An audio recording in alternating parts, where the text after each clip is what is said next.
ഇന്നത്തെ എപ്പിസോഡിൽ കാണിക്കുന്നത് നമ്മുടെ വിലാസിനിനെയും ഭദ്രനെയും കിഷോറിനെയാണ് കേട്ടോ.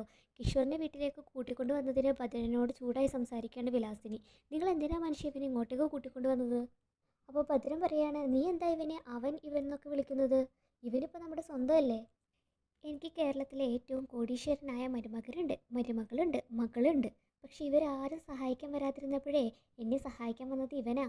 അപ്പോൾ വിലാസിനി ചോദിക്കുകയാണ്, എന്ത് തങ്കപ്പെട്ട കാര്യം അവൻ നിങ്ങൾക്ക് ചെയ്തു തന്നത്? ഇടി ഇവനല്ലേ എനിക്ക് വക്കീലിനെ ഏർപ്പാടാക്കി തന്നത്. അങ്ങനെ ഭദ്രൻ കേസിൽ നിന്ന് ഒഴിവായതും വക്കീലിനെ കിഷോർ അറേഞ്ച് ചെയ്ത് കൊടുത്ത കാര്യമൊക്കെ വിലാസിനിയോട് പറയുവാണ് കേട്ടോ. ഇതിനിടയിൽ കൂടെ കിഷോർ കുറേ ഗിഫ്റ്റൊക്കെ വാങ്ങിച്ചിട്ട് വന്നത് വിലാസിനിയുടെ കയ്യിലേക്ക് കൊടുക്കുന്നുണ്ട്. എന്നിട്ട് കിഷോർ പറയണ്ട, അയ്യോ പ്രിയക്ക് ഞാനൊന്നും വാങ്ങിയില്ലല്ലോ. അപ്പോൾ വിലാസിനി പറയാണ്, പ്രിയ അതിനിവിടെ ഇല്ല, രാധികാമ്മ വിളിച്ചിട്ട് അവൾ അറക്കലേക്ക് പോയേക്കുവാണ്. അപ്പോൾ ഭദ്രൻ പറയാണ്, അല്ലെങ്കിലും അവൾ മഹാതരപ്പതിയാണ്, നിന്നെ ഞാനിവിടെ കയറ്റിന്ന് അറിഞ്ഞിട്ടുണ്ടെങ്കിൽ അപ്പം തന്നെ അവൾ ഗീതുവിനെ വിളിച്ച് പറയും. ഇല്ലാത്തത് എന്തായാലും നന്നായി. അതിനുശേഷം കിഷോർ ഭദ്രനെ കാറിലേക്ക് കൂട്ടിക്കൊണ്ട് പോവാണ് കേട്ടോ. അടുത്ത സീനിൽ കാണിക്കുന്നത് മദ്യം ഒഴിച്ചു കൊടുത്തിട്ട് ഭദ്രനെ കയ്യിലാക്കുന്നത് നമ്മുടെ കിഷോറിനെയാണ്. മദ്യപാനത്തിനിടയിൽ ഭദ്രൻ നമ്മുടെ കിഷോറിനോട് ചോദിക്കുകയാണ്, നിനക്ക് എന്നെക്കൊണ്ട് എന്ത് കാര്യം സാധിക്കാനുള്ളത് പറഞ്ഞോ, ഞാൻ സാധിച്ചു തരും. അപ്പോൾ കിഷോർ പറയുകയാണ്, എൻ്റെ ആവശ്യം സാധിച്ചു തരാൻ അങ്കിളിന് പറ്റില്ല. ആര് പറഞ്ഞു? നിനക്ക് വേണ്ടിയിട്ട് എൻ്റെ ചങ്ക് പറിച്ചു തരും. അപ്പോൾ കിഷോർ പറയാണ്, എനിക്ക് അങ്കിളിൻ്റെ ചങ്കോ ജീവനോ ഒന്നും വേണ്ട, എനിക്ക് ഗീതുവിനെ വേണം. ഇത് കേട്ട് ദേഷ്യത്തോടെ നോക്കുവാണ് ഭദ്രൻ കിഷോറിനെ. എന്ത് വേണമെങ്കിലും തരാമെന്ന് പറഞ്ഞിട്ട് ഇപ്പം എന്താ നാവിറങ്ങിപ്പോയോ? അപ്പോൾ ഭദ്രൻ പറയാണ്, ഞാനിപ്പോൾ നിൻ്റെ കവളത്താണ് ഒരെണ്ണം തരേണ്ടത്. ഇതിനോട് കെട്ടിച്ച് വിട്ട മകളെ തരുമോ ചോദിക്കുന്നത് എനിക്ക് എങ്ങനെ ധൈര്യം വന്നുകൂടാ? അപ്പോൾ കിഷോർ പറയാണ്, എനിക്ക് ഗീതുവിനെ അത്രയ്ക്ക് ഇഷ്ടമാണെന്ന് മനസ്സിലായില്ലേ?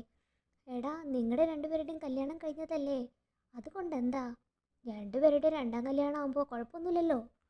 അപ്പോൾ ഭദ്രൻ പറയാണ്, രണ്ടാം കല്യാണോ? നീ എന്ത് വെളിവുകേടാ മോനെ പറയുന്നത്? കുടിച്ചതിപ്പോൾ ഞാനല്ലേ. അപ്പോൾ കിഷോർ പറയാണ്, എൻ്റെ നിലവിലുള്ള ഭാര്യയെ ഒഴിവാക്കി ഗീതുവിനെ സ്വീകരിക്കാൻ ഞാൻ തയ്യാറാണ്. ഒരു കാരണവശാലും ഗീതു അതിന് സമ്മതിക്കില്ലെന്ന് പറയാണ് ഭദ്രൻ. ഗോവിന്ദും ഗീതുവും തമ്മിൽ ഡിവോഴ്സാക്കി കൊടുത്തിട്ടുണ്ടെങ്കിൽ 5 കോടി തരാമെന്ന് രാധികാമ്മയുടെ ഓഫറാണ്. അങ്ങനെ എന്തെങ്കിലും സാധിച്ചിട്ടുണ്ടെങ്കിൽ എനിക്ക് 5 കോടി, നിനക്ക് എൻ്റെ മോളെയും കിട്ടും. അപ്പോൾ നമ്മുടെ കിഷോർ പറയാണ്, രാധികയുടെ 5 കോടി ആ മുഖത്ത് തന്നെ എറിഞ്ഞു കൊടുക്ക്. എന്തിന്? എടാ പടം മഹാലക്ഷ്മി അല്ലേ, അതറിയാൻ പാടില്ല. കിഷോർ പറയാണ്, ഡിവോഴ്സ് ഇല്ലാതെ തന്നെ ഗീതു ഗോവിന്ദിൻ്റെ ഭാര്യ അല്ലാതെ ആകും. ഗോവിന്ദ് സാറ് മരിക്കും, രാധികാമ്മയും വരുണും ചേർന്ന് അയാളെ കൊല്ലും. അങ്ങനെ സംഭവിക്കുമ്പോൾ ഗോവിന്ദിൻ്റെ ഭാര്യയായ ഗീതുവിന് സ്വത്ത് കിട്ടാതിരിക്കാൻ വേണ്ടിയിട്ട് അവർ ഡിവോഴ്സിന് വേണ്ടിയിട്ട് നിർബന്ധിക്കുന്നത്. ഇത് കേട്ട് ഞെട്ടി അത്ഭുതത്തോടെ നോക്കുവാണ് കേട്ടോ ഭദ്രൻ. ഗോവിന്ദ് സാറ് മരിച്ചിട്ടുണ്ടെങ്കിൽ എല്ലാ സ്വത്തുക്കളുടെ അവകാശി ഗീതു ആണെന്ന് പറയാണ് കിഷോർ. എന്നാലും ഈ ഡിവോഴ്സിന് സമ്മതിക്കാൻ വഴിയില്ല. ഭദ്രനോട് പറയാണ്, പക്ഷെ ഗോവിന്ദ് സാറ് മരിച്ചിട്ടുണ്ടെങ്കിൽ അതിൻ്റെ ഗുണം ഭദ്രനകളുടെ കിട്ടില്ല. പക്ഷെ ഭർത്താവ് മരിച്ച ഗീതുവിന് ഞാനൊരു ജീവിതം കൊടുക്കും. ഗീതു എനിക്ക് സ്വന്തമായിട്ടുണ്ടെങ്കിൽ 5 കോടിയല്ല, കുറഞ്ഞത് 500 കോടിയുടെ സ്വത്ത് ഞാൻ അങ്കിളിന് തരും. ഇത് കേട്ട് ഞെട്ടിത്തെറിച്ചിരിക്കുകയാണ് ഭദ്രൻ. 500 കോടിയോ? 500 കോടി കിട്ടിക്കഴിഞ്ഞാൽ പിന്നെ അങ്കിളിന് രാധികാമ്മയുടെ 5 കോടി എന്തിനാ? 5 കോടി ഞാൻ എപ്പോഴും എറിഞ്ഞു കഴിയും. എനിക്ക് 500 കോടിയുടെ മഹാലക്ഷ്മി മതി, നീ ഒന്നുകൂടി ഒഴിക്കടാന്ന് പറഞ്ഞിട്ട് വീണ്ടും കുടിക്കുവാണ് കേട്ടോ ഭദ്രൻ. എന്നിട്ട് ഭദ്രൻ ചോദിക്കുകയാണ്, പക്ഷേ ഗോവിന്ദ് എങ്ങനെ മരിക്കും? അപ്പോൾ കിഷോർ പറയാണ്, ഗോവിന്ദൻ്റെ അച്ഛനെ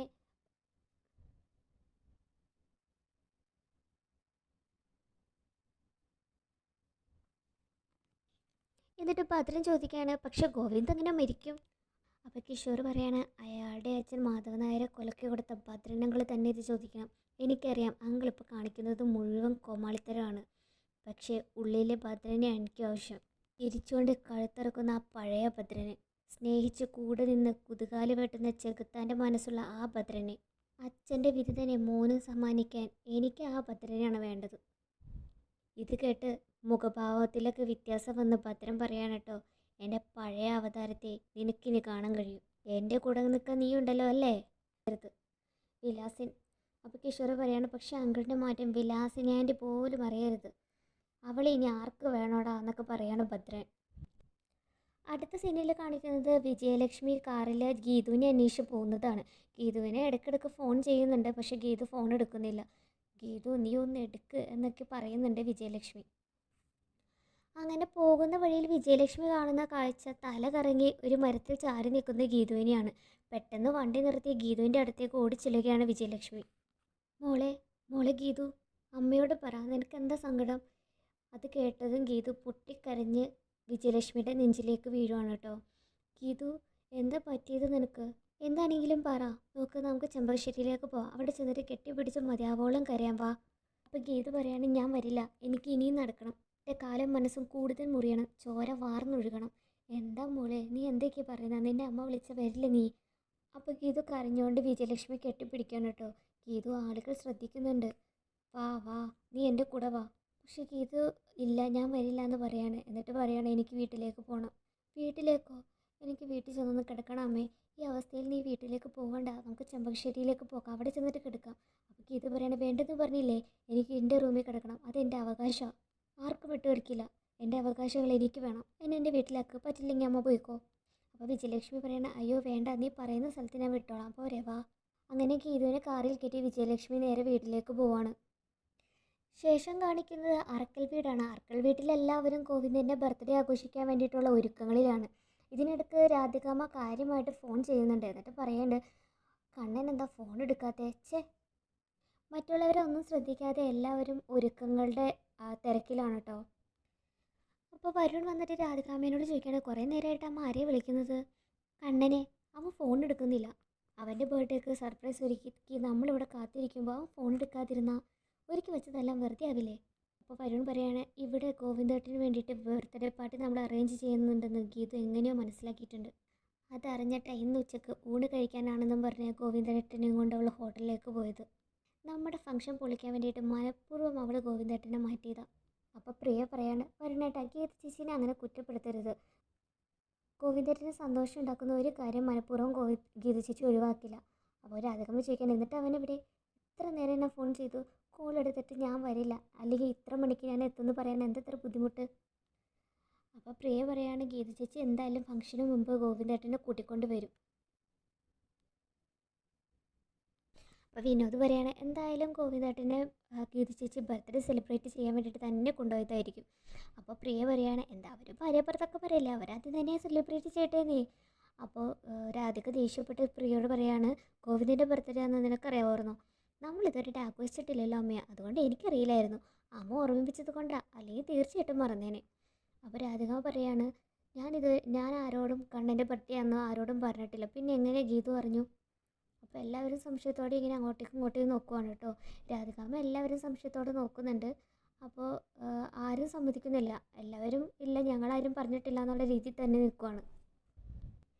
രേഖ ഇതിനിടയ്ക്ക് താൻ പിടിക്കപ്പെടുമോ എന്നുള്ളൊരു ഭയത്തിലാണ് കേട്ടോ നിൽക്കുന്നത്. എന്നിട്ട് അവൾ പറയുന്നുണ്ട്, ഇപ്പോൾ ബർത്ത്ഡേ അങ്ങനെ ഒളിപ്പിച്ചൊന്നും വെക്കാൻ പറ്റില്ലല്ലോ, സോഷ്യൽ മീഡിയയിൽ നിന്ന് അറിഞ്ഞതായിരിക്കും എന്ന് പറയാണ്. അപ്പോൾ വരുൺ പറയാണ്, ശരിയായിരിക്കാം, ചിലപ്പോൾ അങ്ങനെ ആവാം. അപ്പോൾ പ്രിയ പറയാണ്, എന്തായാലും ബർത്ത്ഡേ നമുക്ക് എന്തായാലും അടിപൊളിയാക്കണം വാ എന്ന് പറഞ്ഞാൽ അവർ പിന്നെയും ഡെക്കറേറ്റ് ചെയ്യാൻ വേണ്ടിയിട്ട് പോവാണ് കേട്ടോ. രാധികാമ്മ പിന്നെയും കോളിൽ തന്നെ വിളിക്കുന്നുണ്ടെങ്കിലും ഗോവിന്ദ് ഫോൺ എടുക്കുന്നില്ല. അടുത്ത സീനിൽ കാണിക്കുന്നത് ഗീതുവിനെയും കൊണ്ട് അറക്കലെത്തുന്ന വിജയലക്ഷ്മിനെയാണ് കേട്ടോ. വിജയലക്ഷ്മിനോട് വീട്ടിലേക്ക് കയറാൻ വായ ഇറങ്ങുമെന്ന് പറയുന്നുണ്ടെങ്കിലും വിജയലക്ഷ്മി പറയുന്നുണ്ട്, രാധിക പ്രശ്നം ഉണ്ടാക്കുമ്പോൾ ഞാൻ വരുന്നില്ല, നല്ലൊരു ദിവസമായിട്ട് അത് കുളവാക്കണ്ട എന്നൊക്കെ പറയാണ്. അങ്ങനെ ഗീതു പോകാൻ തിരിയുമ്പോൾ വേഗം വിജയലക്ഷ്മി കാലിൽ നിന്ന് ഇറങ്ങിയിട്ട് ഗീതുവിനോട് ചോദിക്കുകയാണ്, മോളെ ഗോവിന്ദൻ നീയുമായിട്ട് എന്ത് പ്രശ്നം ഉണ്ടായത്, നീ ഇതുവരെ എന്നോട് പറഞ്ഞില്ലല്ലോ എന്ന്. അപ്പോൾ ഗീതു പറയാണ്, നിങ്ങൾക്കെല്ലാം ഒളിപ്പിച്ചു വെക്കാം, പക്ഷെ ഞാൻ മാത്രം എല്ലാം തുറന്നു പറയണോ അല്ലേ? ഞാൻ എൻ്റെ ജീവിതത്തിൽ സംഭവിച്ച എല്ലാ കാര്യങ്ങളും പറഞ്ഞിട്ടില്ലേ? എന്നിട്ട് അമ്മയെക്കുറിച്ചുള്ള എന്തെങ്കിലും ഒരു കാര്യം എന്നോട് പറഞ്ഞിട്ടുണ്ടോ? അമ്മയ്ക്ക് ഈ കുടുംബവുമായിട്ടുള്ള ബന്ധം എന്താ? ഇത് കേട്ട് ഞെട്ടിത്തെറിച്ച് നോക്കുവാണ് കേട്ടോ വിജയലക്ഷ്മി. ആ ചോദ്യത്തിനുള്ള മറുപടി എനിക്ക് ഇതുവരെ കിട്ടിയിട്ടില്ല. പകരം എനിക്ക് മകളായിട്ട് സ്ഥാനക്കേട്ട് തന്നു. ഞാൻ തിരിച്ച് അമ്മയുടെ സ്ഥാനം തന്ന് സ്നേഹിക്കാൻ തുടങ്ങിയത് കൊണ്ടാണ് ഇനി ഒന്നും ചോദിക്കേണ്ടെന്ന് തീരുമാനിച്ചത്. എനിക്ക് ചുറ്റും നിൽക്കുന്ന കണ്ണേട്ടനും അമ്മയ്ക്കും രാധികാമ്മയ്ക്കും എല്ലാവർക്കും രഹസ്യങ്ങളുണ്ട്. അതെല്ലാം എന്നിൽ നിന്നും എന്നെ ഒളിച്ചു വെക്കാമെങ്കിൽ ഞാനായിട്ട് നിന്നെ കുറയ്ക്കുന്ന എൻ്റെ മനസ്സിലും ഇരിക്കട്ടെ കുറച്ച് രഹസ്യങ്ങൾ. അത് ഓർത്തിട്ട് ഞാൻ നീറി കരഞ്ഞോളാം എന്ന് പറഞ്ഞാൽ കരയാണ് കേട്ടോ ഗീതു. കരഞ്ഞകത്തേക്ക് ഓടിപ്പോകുന്ന ഗീതുവിനെ വിളിക്കുന്നുണ്ടെങ്കിലും അവൾ തിരിഞ്ഞു നോക്കാതെ കയറിപ്പോവാണ്. ഇതിനിടയ്ക്ക് വിജയലക്ഷ്മി ഇങ്ങനെ ചിന്തിക്കുവാണ്, ഈശ്വര, ശിവരഞ്ജിനി ഇനി ഇവർക്കിടയിൽ എന്തെങ്കിലും പ്രശ്നം ഉണ്ടാക്കി കാണുമോ? എന്നിട്ട് പെട്ടെന്ന് ഫോൺ എടുത്ത് ആരെയോ വിളിക്കുന്നുണ്ട്. എന്നിട്ട് ശിവ എവിടെയെന്ന് ചോദിക്കുകയാണ്. അങ്ങനെ ഈ എപ്പിസോഡ് തീരുവാണ് കേട്ടോ.